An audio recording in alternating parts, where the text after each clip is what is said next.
મેનોપોઝનું વધતું જોખમ. નમસ્કાર, હું છું પીનલ. સ્વાગત છે આપનું કરંટ ટોપિકમાં. વિશ્વમાં દર 14માંથી એક મહિલા હવે વહેલા મેનોપોઝનો શિકાર બની રહી છે. મેનોપોઝ એટલે સરળ ભાષામાં આપણે સૌ જાણીએ છીએ કે મહિલાઓમાં જે એક સામાન્ય પ્રક્રિયા પીરિયડ્સની થતી હોય છે. દર મહિને જે માસિક આવતા હોય છે તે માસિક આવવાનું બંધ થઈ જાય છે અને સામાન્ય ભાષામાં જ્યારે 12 મહિના સુધી પીરિયડ્સ નથી આવતા ત્યારે લગભગ ડૉક્ટર કન્ફર્મ કરે છે કે હવે મેનોપોઝ છે. આ લગભગ 50 વર્ષથી પછી થતું હતું. પછી ધીમે ધીમે 40-45 પછીની ઉંમરમાં પણ હવે મેનોપોઝ આવવા લાગ્યું છે. પણ હવે જે જોવા મળી રહ્યું છે કે ખૂબ જ વહેલી ઉંમરે પણ મેનોપોઝ આવવા લાગે છે, કારણ કે પીરિયડ્સ દરેક મહિલાના જીવનમાં ખૂબ જ જરૂરી હોય છે. ઘણી એવી સામાન્ય આપણા મહિલાઓના શરીરમાં એવી પ્રક્રિયા રહેતી હોય છે કે જે ખરેખર મેડિકલી ખૂબ જરૂરી રહેતી હોય છે. એમાંનો એક ભાગ છે માસિક આવવું. હવે એ માસિક જ્યારે બંધ થાય છે ત્યારે એના કંઈક અમુક એવા લક્ષણો પણ જોવા મળતા હોય છે. મેનોપોઝના કારણે હૃદય રોગ અને હાડકાની નબળાઈ પણ વધતી જોવા મળે છે. ઘણા કિસ્સાઓમાં એવું જોવા મળતું હોય છે. પૂરતા પોષણ અને સ્વાસ્થ્ય અંગેની જાગૃતિનો મહિલાઓમાં જે અભાવ જોવા મળી રહ્યો છે તેના કારણે પણ ક્યાંક આ મેનોપોઝ વહેલી તકે આવી રહ્યું છે. શહેરી મહિલાઓ કરતાં ગ્રામીણ મહિલાઓમાં આ સમસ્યા વધુ જોવા મળી રહી છે. ગ્રામીણ મહિલાઓમાં મેનોપોઝનું જોખમ કેમ વધારે જોવા મળી રહ્યું છે અને મેનોપોઝ એક સામાન્ય પ્રક્રિયા છે ત્યારે એનું જોખમ એટલે શું? વહેલી તકે વહેલી ઉંમરે આવી જાય તો ખરેખર એક એવા પ્રકારની તકલીફો ઊભી કરી શકે છે. તમામ મુદ્દાઓ પર આપણે વાત કરીશું, જેની માટે મારી સાથે આજે જોડાઈ ગયા છે ડૉક્ટર કલા શાહ, જેઓ ગાયનાકોલોજિસ્ટ તો છે જ રિટાયર્ડ, પરંતુ સાથે મેનોપોઝ સ્પેશિયાલિસ્ટ છે. આ ચર્ચામાં આપણી સાથે ડૉક્ટર મિતાલી વસાવડા પણ છે, સિનિયર ગાયનાકોલોજિસ્ટ. આ બંનેનું સ્વાગત છે. Welcome to the show. Doctor કલા, આપની સાથે શરૂ કરીશું. પહેલા આપણે છે ને મેનોપોઝની ડેફિનેશનને સમજી લઈએ. જેટલું મેં કહ્યું કે જે સામાન્ય લોકોને ખબર હોય છે કે માસિક આવવાનું બંધ થાય એટલે એને મેનોપોઝની પ્રક્રિયા કહેવાય છે. મેનોપોઝમાં આવી ગયા એવું કહેવાય છે. આપ શું કહેશો? મેનોપોઝ એટલે શું અને એ મહિલાઓ માટે જેમ માસિક જેવી રીતે જરૂરી હોય છે અને એ બંધ થાય તો શું તકલીફો ઊભી કરે છે? સૌથી પહેલા મેનોપોઝ એટલે માસિક જ્યારે બિલકુલ 1 વર્ષ સુધી બંધ રહે ત્યારે સ્ત્રી મેનોપોઝમાં આવી કહેવાય. નહીં કે ઇરેગ્યુલર થાય કે 4 મહિને આવે, 8 મહિને આવે તો એ જી ડોક્ટર મિતાલી, મેનોપોઝ. તમે ફોન આડો કરી દેજો જેથી કરીને તમારી ફ્રેમ સારી લાગે. ઓકે જી ડોક્ટર કલા. હા, તો મેનોપોઝ એટલે જ્યારે માસિક 1 વર્ષ બિલકુલ ન આવે, બિલકુલ ટીપું પણ ન આવે, પછી જ સ્ત્રી મેનોપોઝમાં આવી કહેવાય. હવે મેનોપોઝમાં આવતા પહેલા ઘણી બધી વખત ઇરેગ્યુલર પીરિયડ્સ થાય છે. એટલે સ્ત્રી 2 મહિને આવે, 4 મહિને આવે, 8 મહિને આવે, અને સ્ત્રી જ્યારે 8 મહિના સુધી નથી આવતી ત્યારે વિચારે છે કે એ મેનોપોઝમાં આવી ગઈ છે, પણ એ મેનોપોઝમાં આવી ન કહેવાય. હવે મેનોપોઝ આવવાનું, સૌથી પહેલા તો મેનોપોઝ એ કોઈ રોગ નથી, એ એક અવસ્થા છે. અને એ અવસ્થામાંથી દરેક સ્ત્રીએ, જો તમે જીવતા હોય તો દરેક સ્ત્રીએ એમાંથી પાસ થવાનું છે. અને એને જો તમે સમજશો, એના વિશે જાણશો મેનોપોઝમાં આવો એ પહેલા, તો આની કોઈ જ તકલીફ બેટા છે નહીં. હવે મેનોપોઝ આવવાનું કારણ શું છે એ જનતાને જાણવું જરૂરી છે. કે દરેક સ્ત્રીના શરીરમાં વચ્ચે ગર્ભાશય છે, 2 બાજુ નળીઓ છે જેને બચ્ચેદાની કહે છે, અને નીચે 2 અંડાશય છે. હવે અંડાશયમાંથી 2 જાતના જે હોર્મોન્સ નીકળે છે, જેનું નામ ઇસ્ટ્રોજન ને પ્રોજેસ્ટેરોન છે. એને લીધે સ્ત્રીની ફિઝોગ્નોમી છે, એની મેન્ટાલિટી છે, એની ડેવલપમેન્ટ છે, એ ઇસ્ટ્રોજન અને પ્રોજેસ્ટ્રોનને લીધે છે. એની તાકાત છે એ બેઝિકલી ઇસ્ટ્રોજનને લીધે છે. હવે જ્યારે તમારું માસિક બંધ થાય એટલે કે તમારું ઇસ્ટ્રોજન ઓવરીમાંથી નીકળતું બંધ થાય ત્યારે સ્ત્રીનું માસિક આવતું બંધ થાય.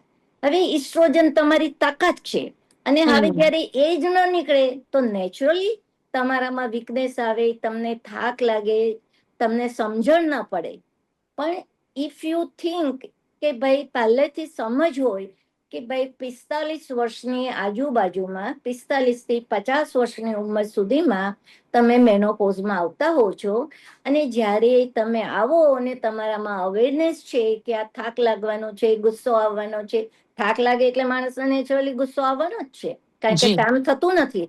એટલે અને સૌથી વધારે તો એનું ફિઝિયોગ્નોમી આ છે, બાયોલોજી આ છે, પણ એના ફેમિલી એટલે કે એનો હસબન્ડ, એના છોકરાઓ અને અનફોર્ચ્યુનેટલી એની સાસુ જે મેનોપોઝમાં આવી ગઈ છે, પણ એને કંઈ મેનોપોઝનું નોલેજ વિના જે મેનોપોઝમાં આવી છે, માટે સાસુ પણ આ લોકોમાં જો અવેરનેસ ન હોય અને એ લોકો એમની રીતે જ જીવવા માંગતા હોય, સ્ત્રીનો વિચાર જ ન કરતા હોય, એ તો એમ જ માને કે સ્ત્રી છે એને આ કરતી હતી તો આ કરે છે, એમાં શું નવીનતા છે. અને એને લીધે આજકાલ મેનોપોઝના સિમ્ટમ્સ વધવા માંડ્યા છે. અને યા જી ઓકે, હવે છે ને તમે આપણે એ સમજ્યું કે મેનોપોઝ એકચ્યુઅલમાં શું હોય છે. Doctor Mitali, now the subject is કે જે ચોંકાવનારો રિપોર્ટ સામે આવ્યો છે, 44 દેશોનો આ રિપોર્ટ છે, સમગ્ર વિશ્વની આ તકલીફ છે, ખાલી ભારતની વાત નથી. આપણે વાત સમગ્ર વિશ્વના રિપોર્ટની કરી રહ્યા છે, જેમાં જાણવા મળી રહ્યું છે કે વિશ્વમાં દર 14માંથી એક મહિલા હવે વહેલા મેનોપોઝને શિકાર બની રહી છે. આ મહિલા સ્વાસ્થ્યનો ચોંકાવનારો ખુલાસો કહી શકાય છે. તો આ વિશ્વનો જ્યારે આંકડો છે, ત્યારે ભારત દેશમાં પણ શું આપ જોઈ રહ્યા છો કે હવે મહિલાઓ વહેલી તકે મેનોપોઝનો શિકાર બની રહી છે? સૌથી પહેલા તો આપણે એક વસ્તુ જાણવાની જરૂરત છે કે મેનોપોઝ એ કોઈ બીમારી નથી. ઘણી બધી વાર આપણે એવું ઇમેજિન કરી લઈએ કે આ એક રોગ છે અને એને ટ્રીટમેન્ટ કરવાની જરૂરત છે. તો મેનોપોઝ એક બીમારી નથી. જેમ એક નાની બાળકી હોય અને એની અંદર જ્યારે હોર્મોન્સનો સ્ત્રાવ ચાલુ થાય ત્યારે એ બાળકીમાંથી સ્ત્રી બને છે, જેને આપણે પ્યુબર્ટી કહીએ છીએ. એવી જ રીતે જ્યારે એ બધા જે એગ્સ છે ઈંડાની થેલીઓમાં, એ ધીમે ધીમે વપરાઈ જાય, હોર્મોનના લેવલ્સ ઓછા થઈ જાય, ત્યારે જે ટ્રાન્ઝિશન છે એ આપણે મેનોપોઝ કહીએ છીએ. એટલે સૌથી પહેલા તો આ ફિઝિયોલોજીકલ છે, નેચરલ છે, નોર્મલ છે અને કુદરતી રીતે આ જ રીતે જે મહિલા છે એનું જે રિપ્રોડક્ટિવ લાઈફ સાયકલ છે એ જ્યારે ઓછી થાય, બંધ થઈ જાય, એને આપણે કહીએ છીએ મેનોપોઝ. એટલે સૌથી પહેલા તો આનાથી ગભરાવાની જરૂરત નથી. આના સિવાય ઇન્ડિયામાં એટલીસ્ટ જે આપણે વેસ્ટર્ન વર્લ્ડમાં જોઈએ અને ઇન્ડિયામાં જોઈએ, તો આપણા દેશમાં પહેલાથી સ્ત્રીઓ વેસ્ટર્ન વર્લ્ડ કરતા થોડું વહેલું મેનોપોઝમાં જાય છે. એ આપણે આંકડા જોતા આવી રહ્યા છે. ફોર એક્ઝામ્પલ, તમે કોકેશન પોપ્યુલેશન જોઈ લો, જે કે વેસ્ટર્ન વર્લ્ડમાં હોય છે, જે વ્હાઇટ પોપ્યુલેશન આપણે કહીએ, એ લોકો નોર્મલી 50 અને 55ની અંદર એની વચ્ચે એમનું મેનોપોઝ આવતો હોય છે. જ્યારે કે આપણા ત્યાં આંકડા એનાથી 5 થી 7 વર્ષ વહેલા મેનોપોઝના હોય છે. એટલે 45 ની આસપાસથી 47, 48, 50 સુધીમાં મેનોપોઝ આપણે જોતા હોઈએ છીએ. એટલે એ એક જે એક ડિફરન્સ છે એ ગ્લોબલ નથી, પણ દરેક રેસ, જેમ કે વ્હાઇટ્સ છે, એશિયન્સ છે, કોકેશિયન્સ, આફ્રિકન્સ, ચાઇનીઝના જે મોંગોલ રેસ છે, તો દરેક રેસનું એમની રીતનું અલગ અલગ ટાઈમિંગ હોય છે મેનોપોઝનું, અને જે એમના રેસ પ્રમાણે એ નોર્મલ ટાઈમિંગ છે. આના સિવાય menopause normal timing is 40 to 45 age. Normal timing તમારી રેસ, તમારું ન્યુટ્રિશન લેવલ કેવું છે, તમારું એન્વાયરમેન્ટલ ફેક્ટર્સ કેવા છે, એ બધાની ઉપર એ ડિપેન્ડન્ટ રહેશે. એટલે જો આપણે એવું વાત કરીએ કે બહુ જ વહેલો મેનોપોઝ, જેને આપણે કહીએ કે ક્યારેક ક્યારેક અમુક છોકરીઓ હોય છે કે જેમને 28 વર્ષે પણ મેનોપોઝ આવી જાય છે, 30 વર્ષે પણ મેનોપોઝ આવી જાય છે. એજમાં મેનોપોઝ. યસ. હવે એને આપણે કહીએ છીએ પ્રી મેચ્યોર ઓવેરિયન ફેલિયર. જો 35 ના ઉંમર પછી ધીમે ધીમે મેનોપોઝની અસરો ચાલુ થાય. આપણે બીજી એક વસ્તુ સમજવાની છે, જેમ મેમે કીધું કે 12 મહિના જો સળંગ પીરિયડ્સ નથી આવતા, તો 12 મહિનાના અંતે આપણે કહી શકીએ કે ભાઈ આપણે મેનોપોઝની અંદર હવે ઓફિશિયલી આવી ગયા છે. પણ એ 12 મહિનાના પહેલાના 5 થી 7 વર્ષ અને એના પછીના 5 થી 7 વર્ષ, આ વધારે અગત્યનો પીરિયડ છે, અને એને આપણે કહીએ છીએ પેરીમેનોપોઝ. એટલે મેનોપોઝની આસપાસનો જે સમય છે એ આપણે પેરીમેનોપોઝ કહીએ છીએ. ને આ સમયમાં સ્ત્રીઓને મેક્સિમમ સપોર્ટની જરૂર છે, કારણ કે શરીરમાં જે હોર્મોનલ ચેન્જીસ આવે છે, એ હોર્મોનલ ચેન્જીસના કારણે ટોપથી લઈને તમારા માથાના વાળથી લઈને પગના નખ સુધી તમારે એના ચેન્જીસ અનુભવશે દરેક સ્ત્રી. દરેક સ્ત્રી ડોક્ટર અલગ અલગ મિતાલી, રીતે સોરી, ખાલી આમાં એક વાતમાં આપણે ડોક્ટર કલાની સાથે પણ વાત કરી લઈએ કે આટલી અર્લી એજમાં ડોક્ટર કલા 28, 30માં જો મેનોપોઝ આવે તો લાઈક શું કઈ રીતે આઈડેન્ટિફાઈ કરી શકાય છે કે શું ખરેખર આ એજમાં, કારણ કે ઘણા લોકોને તો પછી ત્યારે બીમારી જ લાગશે કે પીરિયડ્સ રોકાઈ ગયા છે.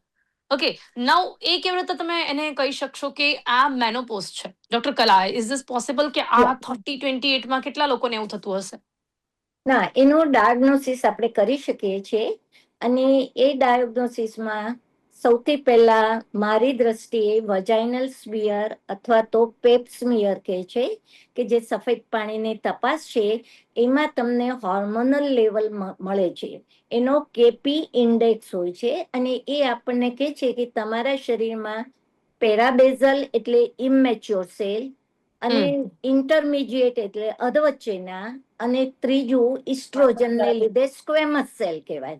એટલે એ ત્રણેય સેલનું પ્રપોર્શન દેખાડે છે અને જો એની અંદર સ્ક્વેમસ સેલ ઓછા હોય એટલે કે ઇસ્ટ્રોજનના સેલ કે જે સ્ત્રીની તાકાત છે કે સ્ત્રીની ઓવરીમાંથી નીકળતો મેઇન હોર્મોન છે એ જો ઓછો હોય કોઈ પણ ઉંમરે તો મનાય અને એની સામે ઇમેચ્યોર સેલ એટલે પેરાબેઝલ સેલ એ વધારે હોય તો તમે કહી શકો કે આ સ્ત્રી વહેલી મેનોપોઝમાં જઈ શકે એમ છે. માટે મારી દ્રષ્ટિએ પેપ સ્મિયર આપણે ત્યાં ફક્ત કેન્સર માટે થાય છે, ઇન્ફેક્શન માટે થાય છે, પણ એની જગ્યાએ જો તમે સાથે હોર્મોનલ એસેસમેન્ટ કરાવો તો બહુ વહેલું ડાયગ્નોસિસ આપણે કરી શકીએ કે આ સ્ત્રી ભવિષ્યમાં વહેલી મેનોપોઝમાં આવવાની છે કે રેગ્યુલર આવવાની છે. બટ ધ થિંગ ઇઝ કે ડોક્ટર કલા કોઈ પણ એવો ટેસ્ટ કેમ કરાવશે generally? See, beta, PEP test though every woman has to undergo every year after the age 25. But at that time, એ વખતે તમારે મેન્શન કરવું પડે કે ભાઈ હોર્મોનલ સ્ટેટસ પણ જોજો કારણ કે સ્ત્રી મેનોપોઝમાં આવવાની શક્યતા હોય કે ના હોય, one has to see it. દરેકે જાણવું જ જોઈએ કે હોર્મોનલ સ્ટેટસ શું છે. બીજો ટેસ્ટ તમે કરી શકો કે એનું ઇસ્ટ્રોજન પ્રોજેસ્ટ્રોન ના જે બ્લડ લેવલ છે હોર્મોન્સ FSH જે અમારામાં કહેવાય છે મેડિકલી, એ હોર્મોનલનો ટેસ્ટ કરાવો અને એના ઉપરથી સિરિયલ ટેસ્ટ કરાવો તો એના ઉપરથી તમે ડાયગ્નોઝ કરી શકો કે ભાઈ તમે મેનોપોઝમાં વહેલા જઈ શકો એમ છો કે નહીં. ઓકે, તો ડોક્ટર મિતાલી આજના સમયમાં કેટલા લોકો આવું કરાવતા હોય છે? મને એ પણ સવાલ થાય કે શું કોઈ એવું ઈચ્છે કે કોઈ એવું વિચારે કે હા આપણે આવું પણ કોઈ ટેસ્ટ કરાવવો જોઈએ? એટલા માટે કારણ કે એમ પણ ઘણી બધી એવી બીમારીઓથી લોકો ઓલરેડી ડરેલા હોય છે, એના ટેસ્ટ કરાવતા હોય છે. તો શું આ ટેસ્ટ પણ કોમન છે ખરી હવે? હવે આમાં એક ઇન્ટરેસ્ટિંગ પોઈન્ટ છે, આપણે જે ડિસ્કસ કરવો જોઈએ એ છે કે અર્લી મેનોપોઝની આપણે જ્યારે વાત કરીએ તો એ બહુ જ ક્લોઝલી રિલેટેડ છે ફર્ટિલિટી ઇશ્યુઝ સાથે. એટલે મેનોપોઝના માટે નોર્મલી કોઈ યંગ છોકરી હોય તો એ નોર્મલી ટેસ્ટિંગ માટે ના જાય, જે કે પેપ ટેસ્ટિંગ માટે પણ બહુ જ આગ્રહ કરવો પડે છે, ત્યારે જઈને કોઈ પેપ ટેસ્ટિંગ બી કરાવે છે.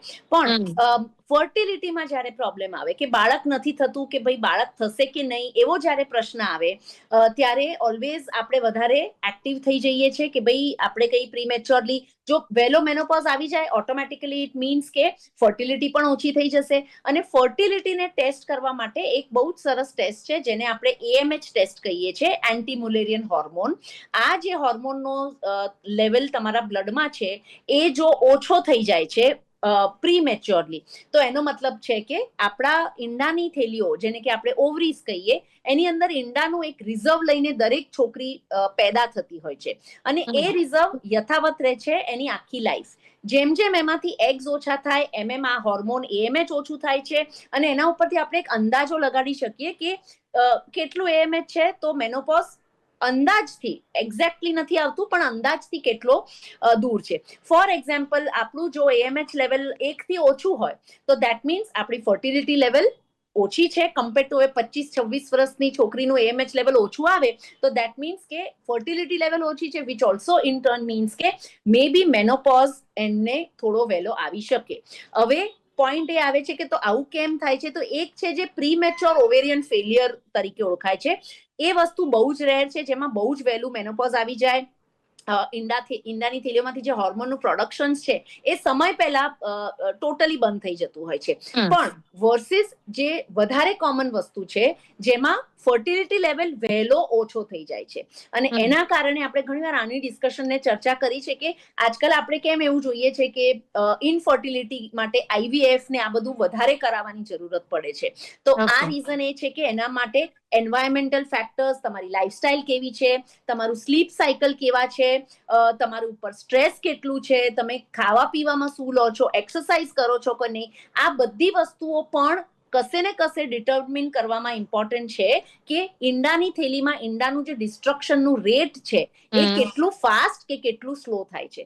એક બેઝ છે જેનેટિક્સ. જેનેટિક્સને આપણે બદલી નહીં શકીએ, એ આપણે બોર્ન છે જેનેટિક્સ લઈને, પણ જે એન્વાયરમેન્ટલ ફેક્ટર્સ છે એને આપણે 100% કંટ્રોલ કરી શકીએ છીએ અને એનાથી ફર્ટિલિટીને પણ આપણે ઇમ્પેક્ટ થતાથી પોઝિટિવ ઇમ્પેક્ટ કરી શકીએ. ઓકે. હવે એક ડોક્ટર કલા, આપણે મેનોપોઝ આવતું હોય તો જે સિમ્ટમ્સ જોવા મળતા હોય છે એ કેવા જોવા મળતા હોય છે? લાઈક કેવા પ્રકારના લક્ષણો દેખાય તો એવું સમજી લેવું કે હવે આ મેનોપોઝ હોઈ શકે છે? જેમ કે કહું કે કદાચ હાડકામાં ક્યાંક નબળાઈ લાગતી હોય કે પછી ગુસ્સો આવી જવો, આ બધા એના સિવાયના કેવા સિમ્ટમ્સ જોવા મળતા હોય છે?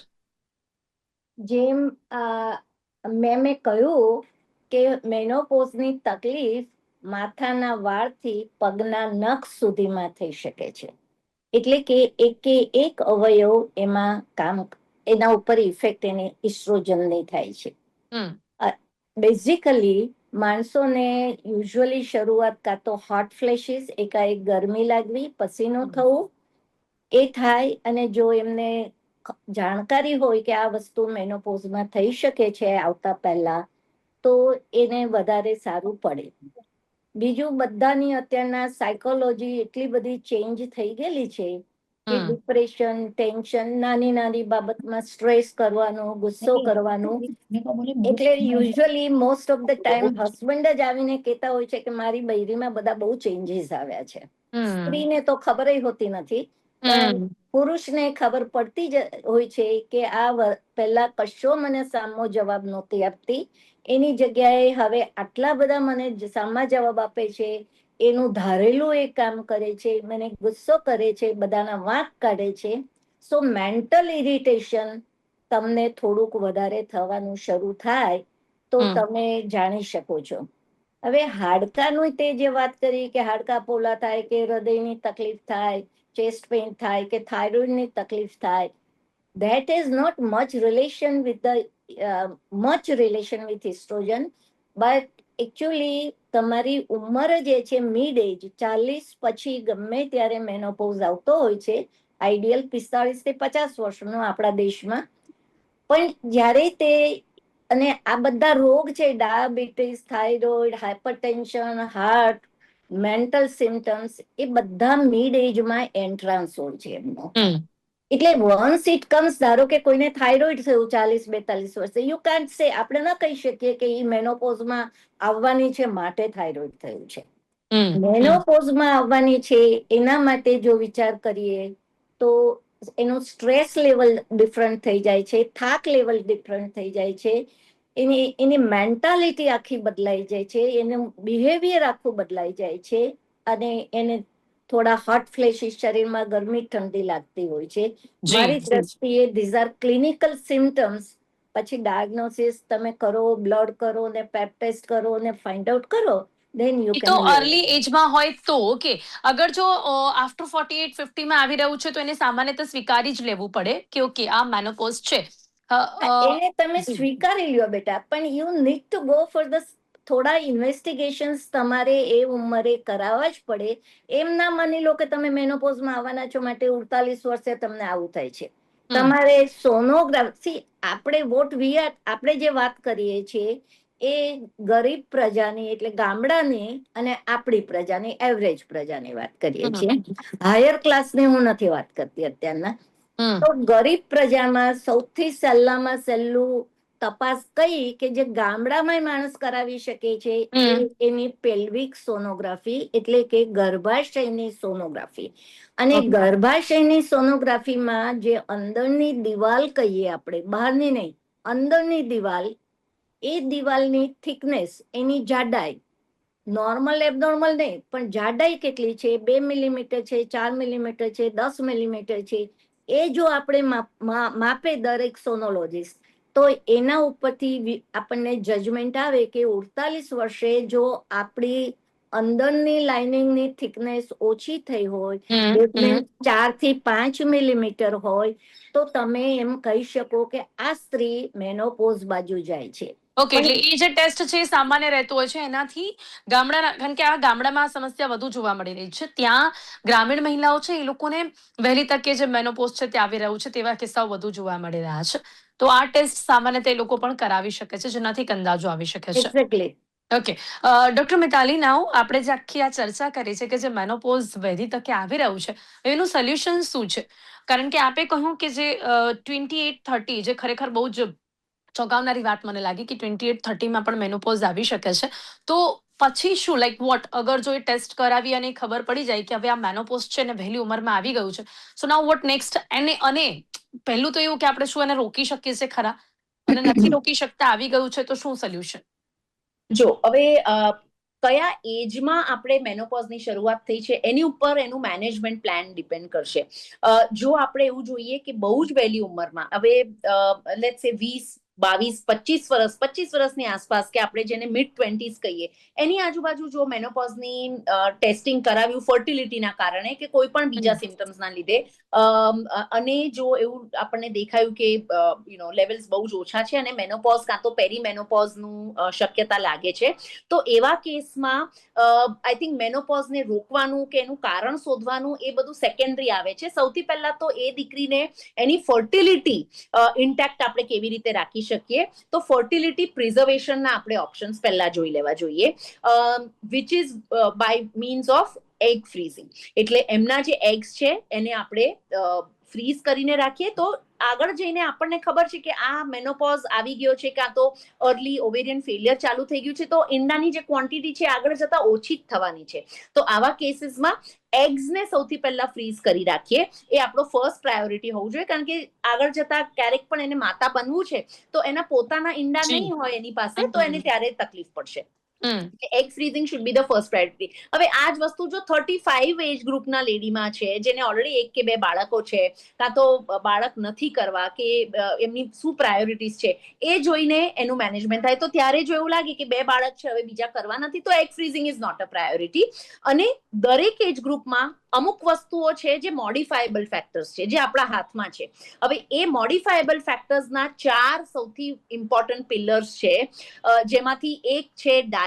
તમે શું ખાઓ છો, કેટલી ક્વોન્ટિટીમાં ખાઓ છો, એની કેવી ક્વોલિટી છે, ન્યુટ્રિશન એની અંદર કેવું છે, એના ઉપરાંત તમારી ફિઝિકલ એક્ટિવિટી લેવલ શું છે, તમારું વેટ અને બીએમઆઈ નોર્મલ રેન્જમાં હોવું એ બહુ જ અગત્યનું છે. બહુ ઓછું વેટ કે બહુ વધારે વેટ, એ બંને આના માટે હેમ્પર કરી શકે છે ફર્ટિલિટી અને મેનોપોઝને.